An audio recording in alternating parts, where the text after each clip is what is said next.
CRM से जिंदाबाद। और जो नेशनल फेडरेशन रेलवे बोर्ड के समक्ष ये दोनों लोग का यही मांग है कि हम लोगों को एनपीएस और यूपीएस नहीं, हम लोगों को ओपीएस चाहिए। इसके लिए हम रोस्टर के कारण आज हमारे कितने कर्मचारी रेलवे ट्रैक पे आप लगातार सुनती होंगी कि रन ओवर होकर ट्रेन से कट के मर जाते हैं और तत्काल टिकट हम उस पास पे ले ही नहीं सकते हैं। तो अब सोच लीजिए कि हमको क्या फैसिलिटी मिल रहा है जबकि हम रेलवे में नौकरी कर रहे हैं और आपके जानकारी में होगा कि फ्री पास मिलता है इनको। अच्छा, अगर बात करें रेलवे कर्मचारी को काफी समस्या का सामना करना पड़ता है, कई बार प्रशासन से भी अपनी मांग करते हैं। ऐसे में आपको बता दें कि दक्षिण पूर्व रेलवे मेंस कांग्रेस कमेटी का भी गठन किया गया और चुनाव भी किया गया। और ऐसे में हमारे साथ अभी रेलवे कमेटी के सदस्य हैं जो कि अनिल कुमार है, सीधा इनसे हम जुड़ेंगे, जानेंगे कि आज बैठक भी रखी गई थी तो क्या कुछ इस बैठक में सामने निकल कर आया है और क्या कुछ वो कहेंगे। सबसे पहले आपका हमारे चैनल में स्वागत है। बहुत बहुत धन्यवाद और आपके समस्त दर्शकों को और हम अपने रेल कर्मचारियों को आपके चैनल के माध्यम से नमन करते हैं, प्रणाम करते हैं और अभिनंदन और धन्यवाद करते हैं। जी, आज आपने बैठक भी किया था और साथ ही कई पदाधिकारी को सम्मान भी किया, तो क्या कुछ आप कहेंगे, क्या कुछ सामने निकल कर आया? देखिए, ऐसा है कि एक हमारे यहाँ कोऑपरेटिव सोसाइटी है जो विगत 1 साल पहले चुनाव हुई थी, उसमें हम लोग भरपूर मात्रा में डेलीगेट जीतकर हमारे जो है गए थे और पहले के जो पूर्व के जो वहाँ पर कमेटी थी उस कमेटी को बदलने के लिए हम लोग एक परिवर्तन का नारा दिए थे। कर्मचारियों को बहुत सारी सुविधा और बहुत सारी बेनिफिट देने का जो हम लोग वचन देके अपने डेलीगेट्स को जितवाए थे उसको पूरा करने में हम सक्षम हुए हैं और हम आगे भी अभिलाषा यही रखते हैं कि हम अपने कर्मचारियों से जो कमिटमेंट करेंगे, जो वचन उनको देंगे, उस वचन को पूरा करेंगे। जी, आप लोग की कुछ मांग भी थी, क्या कुछ मांग है आपकी और क्या मांग है जो आप मनवाना चाहते हैं, क्या कहेंगे इस पर आप? देखिए, 2004 में हमारा पेंशन बंद हो गया। 2004 में पेंशन जो पुरानी पेंशन था वो बंद हुई, उसके बाद न्यू पेंशन स्कीम हमारे यहाँ आ गया। अभी आपको तो मालूम होगा कि ताज़ा में उसमें संशोधन हुई और उसका नाम अब यूपीएस हो गया। अब हमारा जो संगठन है दक्षिण पूर्व railway men's congress south eastern railway zone के समक्ष और जो नेशनल फेडरेशन रेलवे बोर्ड के समक्ष ये दोनों लोग का यही मांग है कि हम लोगों को एनपीएस और यूपीएस नहीं, हम लोगों को ओपीएस चाहिए। इसके लिए हम मुखर रूप से आवाज़ उठा रहे हैं। लगातार 2004 से हम लोग ये आवाज़ उठा रहे हैं। आने वाले दिन में हम सरकार पर ये भरोसा भी रखते हैं कि सरकार जिस तरह से अपने मंत्रियों को, अपने एमपी को पेंशन देती है पुरानी पेंशन के हिसाब से, उसी तरह हमें अधिकार समझ के दे, क्योंकि हम 60 साल नौकरी करते हैं उसमें और हम बहुत कठिनाई से बहुत तरह की विपत्तियों को बर्दाश्त करते हैं और 60 साल में जब रिटायर करते हैं तो बहुत सारी बीमारियों के हम जद में चले जाते हैं। तो इसलिए हम पे ये जो है ओपीएस वाला जो जोर हम लोग लगा रहे हैं उसको सरलता पूर्वक गंभीर विचार करते हुए हम लोगों को ओपीएस देने का काम तो इसके अलावा भी क्या आपको और समस्या का सामना करना पड़ता है और क्या क्या समस्या होती है आपकी? देखिए, हमारे यहाँ समस्याएं तो बहुत कठिन है, लेकिन आज छोटी छोटी समस्या आपको हम बता दें। जैसे आप रांची रेलवे कॉलोनी का एक बड़ा सेटलमेंट, हटिया रेलवे कॉलोनी का एक बड़ा सेटलमेंट, इस दोनों कॉलोनी में बगल में हमारा मूरी रेलवे कॉलोनी एक बड़ा सेटलमेंट है जो रेलवे क्वार्टर में माने रेलवे क्वार्टर्स ज़्यादा है। और आप जानती होंगी कि रांची राजधानी, झारखंड की राजधानी मतलब कैपिटल है और यहाँ भी आज हमारे कर्मचारियों को बिजली की लगातार कटौती को लेके जद्दोजहद करना पड़ता है। पानी पर्याप्त मात्रा में उनको सप्लाई नहीं मिलता है, इसके लिए जद्दोजहद करना पड़ता है। अब इसके बाद हमारे पास बहुत सारी समस्याएं हैं, जैसे चिकित्सा को लेके समस्या है, जो हमारे रोड साइड स्टेशन में, इधर आप सब चले जाइए ओरगा सेक्शन में, बानो सेक्शन में, लोहरदगा सेक्शन में, गोंडा बिहार चांडिल सेक्शन में, रामगढ़ सेक्शन में, बहुत ऐसे स्टेशन आपको मिलेंगे जहाँ खाने के लिए चीज़ें उपलब्ध नहीं है। वहाँ लोग परिवार कैसे रखेंगे? अगर परिवार नहीं रखते हैं तो क्वार्टर कैसे रखेंगे? माने रहेंगे कहाँ? क्वार्टर ही नहीं है। समझिए कि मतलब जितना हम एम्प्लॉय हैं उतना क्वार्टर भी नहीं है। तो हमारा रेलवे प्रशासन से मांग है कि ये जो छोटी छोटी चीज़ है, जबकि भारत सरकार के प्रधानमंत्री हमारे जो है बोलते हैं कि देश में पैसे की कमी नहीं है, लेकिन रेलवे कर्मचारी को जब टीए ओटी देना पड़ता है, चिल्ड्रन एजुकेशन अलाउंस देना पड़ता है या और भी कुछ फैसिलिटीज़ देना पड़ता है तो उनको पैसे की कमी आ जाती है। पता चलता है, आप जब जाएंगे डिविजनल रेलवे प्रशासन से बात करने के लिए, जोनल रेलवे प्रशासन से बात करने के लिए, तो पता चलेगा फंड ही नहीं है, उस मद में बजट ही नहीं है। आप जाके घूमिएगा कभी कॉलोनी में, रेलवे क्वार्टर इतनी जर्जर स्थिति में है कि मैडम आप देख लीजिएगा तो कहिएगा कि इनका सैलरी 40,000 रुपया है, 60,000 रुपया है और ऐसे क्वार्टर में रहते हैं। तो सोच लीजिए कि आज भी इतने बड़े शहर में झारखंड की राजधानी रांची जैसे शहर में रेलवे कर्मचारी देहात जैसे माहौल में अपने जीवन यापन कर रहे हैं, इसको सुधारने की भी हम मांग करते हैं। अगर हम बात करें, अगर कोई रेलवे कर्मचारी हो या फिर जो सरकार के से जुड़ जाता है, माइंडसेट है कि जो सरकार में बस एक बार जुड़ जाना है तो उसको सारी फैसिलिटी मिलती है, ऐसा माइंडसेट है, उसके बाद भी वो फैसिलिटी जो आपको मिलनी चाहिए नहीं मिल पा रही है और समस्या का सामना करना पड़ रहा है। कहाँ मतलब कहाँ पे क्या लगता है कमी है या फिर क्या है? क्योंकि इस लोगों का माइंडसेट है बस सरकार में आना या फिर सरकारी कोई काम करना, उसके बाद सारी फैसिलिटी मिलना। इस पर आप बताइए। देखिए, तो हम लोग तो एक देहाती भाषा में कहते हैं कि दूर का ढोल सुहावन होता है, शायद उसी तरह का जो है आज रेलवे एम्प्लॉय का जिंदगी है। आप जाइए, अभी आप कई एक कर्मचारियों का शिकायत सुन रहे थे कि रेलवे में जो रात में पेट्रोलिंग होता है, आप जब यात्रा करने के लिए चलती हैं मैडम, तो आप देखिएगा कि यात्रियों को बहुत सुविधाएं दी गई है। सोने के लिए ट्रेन में रिजर्वेशन होता है, बहुत सारे यात्री जो है सफर करते हैं, वो आराम से जो सफर करते हैं उसके लिए कितने हमारे रेल कर्मचारी कठिनाई का सामना करते हैं, ये हमारे उन यात्रियों को या आपके दर्शकों को शायद मालूम नहीं होगा। तो आप सोच लीजिए कि एक पेट्रोल मैन 4 किलोमीटर का यात्रा करता है और उसमें उसको टाइमिंग मिलता है कभी आधा घंटा का, और आधे घंटे में फिर उसको 4 किलोमीटर वापस आना है। आप समझिएगा, उस 4 किलोमीटर का यात्रा में उस आधे घंटे के बीच में रेलवे का कैपेसिटी है उस एक ट्रैक पे कम से कम 4 ट्रेन चलाने का, क्योंकि एक ट्रेन का 5 मिनट का यात्रा गिनती कर लेते हैं अगर तो 4 ट्रेन चलती है। अब उस 4 ट्रेन में उस आदमी को क्या ट्रैक पे चलना चाहिए, ट्रैक के बगल में कहीं खड़ा होना चाहिए सुरक्षित स्थान देख के। इसका भी टाइम रेलवे के प्रशासन में इतने बड़े बड़े इंजीनियर्स और बड़े बड़े अधिकारी जो बैठे हैं, उनको क्या समझ में आता है, कैसे करते हैं? या सिर्फ एक स्टाम्प बने हुए हैं कि कोई भी नीचे वाले अधिकारी उनको कुछ भी लिख के दे देते हैं, वो बस हस्ताक्षर करके पास कर देते हैं।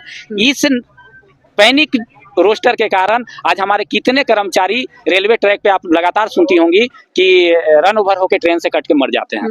तो हम चाहते हैं कि इस व्यवस्था को भी सुधारा जाए कि रात्रि पेट्रोलिंग और उसमें भी इतने कम समय में ज़्यादा किलोमीटर का चलाना, इसको रोकने की ज़रूरत है। इससे रेलवे कर्मचारी की जान बचेगी, रेलवे का सम्मान बचेगा, रेल यात्रियों का यातायात में सुविधा और सुरक्षा भी बढ़ेगी। मतलब कहने का यही है कि जो फैसिलिटी वो बस दिखावे के होता है, माइंड बस सेट है, पर ऐसा कुछ होता नहीं है। तो आज के डेट में आप देखिए ना भाई, आप तत्काल टिकट ले सकती हैं, क्योंकि आपको पैसे से टिकट लेना है, आप तत्काल टिकट ले सकती हैं। हम पास होल्डर हैं, हम पास निकालें तो सबसे पहले तो हमको छुट्टी टाइम पे नहीं मिलेगा, पास निकाल के भी बैठे हैं। लेकिन अगर हम टिकट लेने के लिए गए तो पहले तो हम नॉर्मल टिकट कटाने जाएंगे तो हमको वेटिंग मिलेगा, जो कंफर्म होने की संभावना कम होती है।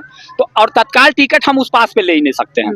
तो आप सोच लीजिए कि हमको क्या फैसिलिटी मिल रहा है, जबकि हम रेलवे में नौकरी कर रहे हैं और आपके जानकारी में होगा कि फ्री पास मिलता है इनको। अच्छा, अगर बात करें तो क्या आपके बच्चे या बीवी को भी कोई मतलब कोई सुविधा दी है, हॉस्पिटल सुविधा वगैरह ऐसा कुछ?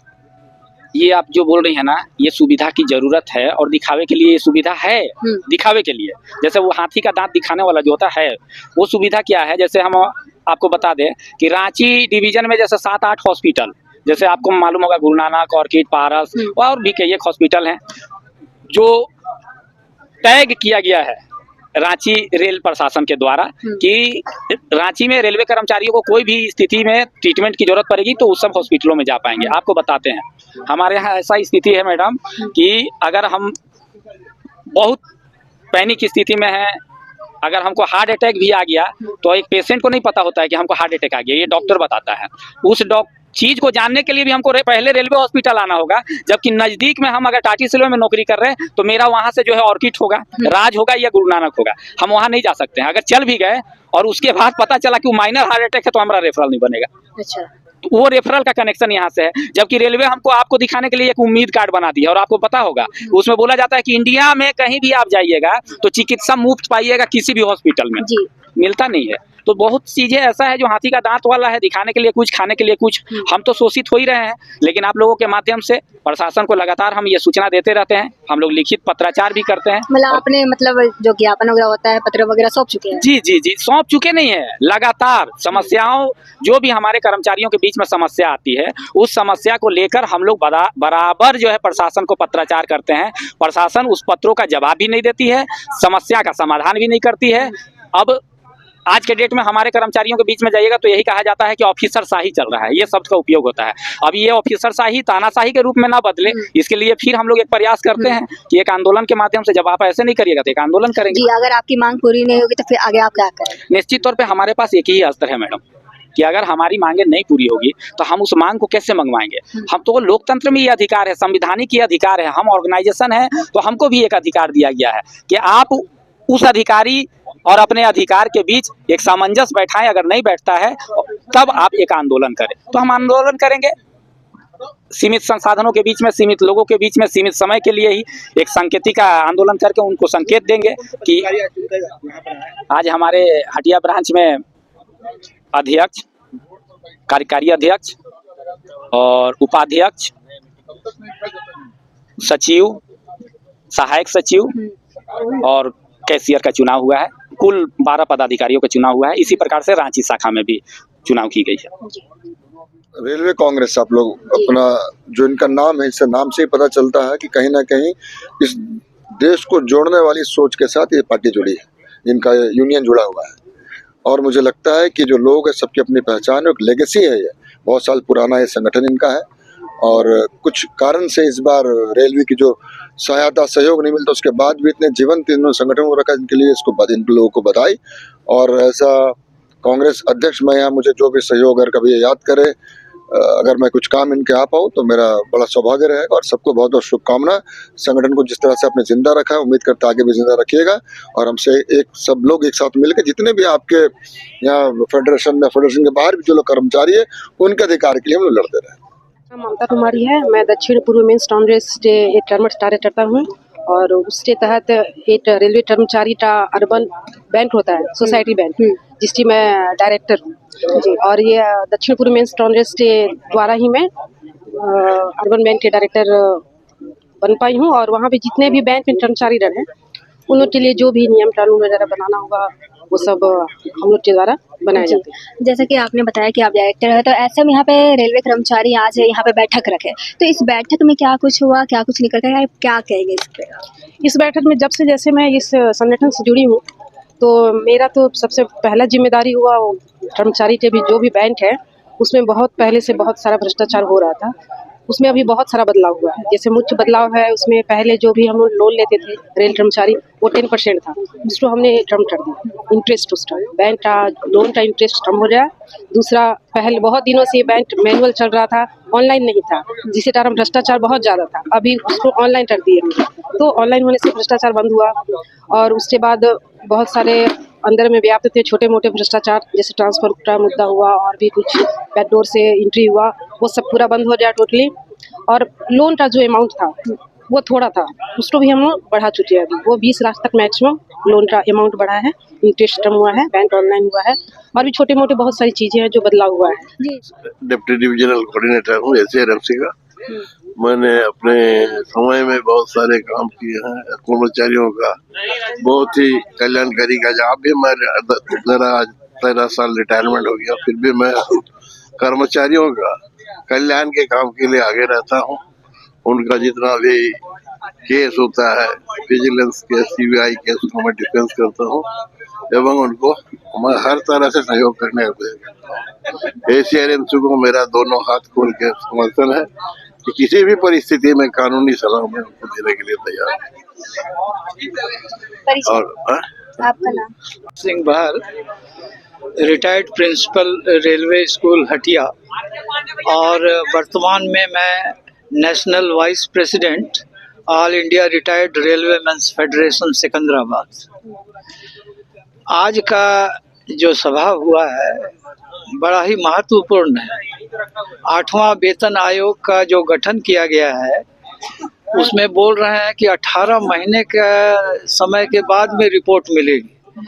और 2016 वाले लोगों को 8वां वेतन आयोग का जो है लाभ नहीं दिया जाएगा, क्योंकि 25 मार्च को वैलिडेशन एक्ट एक पास कर दिया है लोकसभा में। तो अभी जो सरकार की मंशा है वो पेंशनरों के प्रति न्यायपूर्ण नहीं है। SRMC का आज स्थापना दिवस है। इस अवसर पर हम लोग इनका पूर्ण रूप से समर्थन करते हैं। धन्यवाद। आज हमारा दक्षिण पूर्व रेलवे मेंस कांग्रेस रांची मंडल के रांची और हटिया ब्रांच का चुनाव था, जिसमें आपका हटिया ब्रांच में फिर से पुनः शाखा सचिव के रूप में हमें ही चुना गया है और बाकी अध्यक्ष सभी 12 सदस्यीय टीम गठित हुआ है, हटिया का भी और रांची का भी। और कर्मचारियों को बहुत उम्मीद है हम लोग से, और समस्या तो बहुत सारी है, समस्याएं तो इतनी सारी है कि सबसे ज़्यादा अभी समस्या हम लोग हमारे पेट्रोलमैन जो रात को पेट्रोलिंग करते हैं रेलवे ट्रैक पे, उनकी बहुत सारी समस्या है।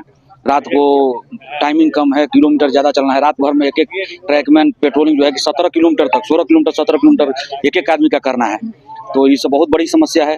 अभी जैसे दिख रहा है कि कर्मचारी कम और कार्य दबाव ज़्यादा बढ़ रहा है, समय पे छुट्टी नहीं मिल रही है, तो कर्मचारी को कॉलोनी में जो सुविधा मिलना चाहिए वो सुविधाएं नहीं मिल रही है।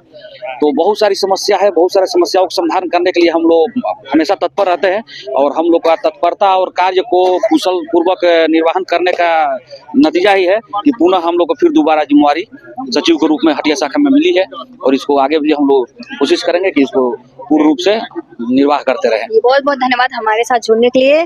जैसा कि आपने सुना, ये थे हमारे साथ मनोज जी, और इनकी प्रतिक्रिया थी तमाम मुद्दे पे कि जैसे कि आपने सुना कि जो रेलवे कर्मचारी होते हैं उनको काफ़ी समस्या का सामना करना पड़ता है। ऐसे में क्या उनकी मांग पूरी होती है या नहीं, ये देखने वाली बात होगी। फिलहाल के लिए इतना ही। ऐसे अपडेट के लिए बने रहे न्यूज़ रांची मेल के साथ। धन्यवाद।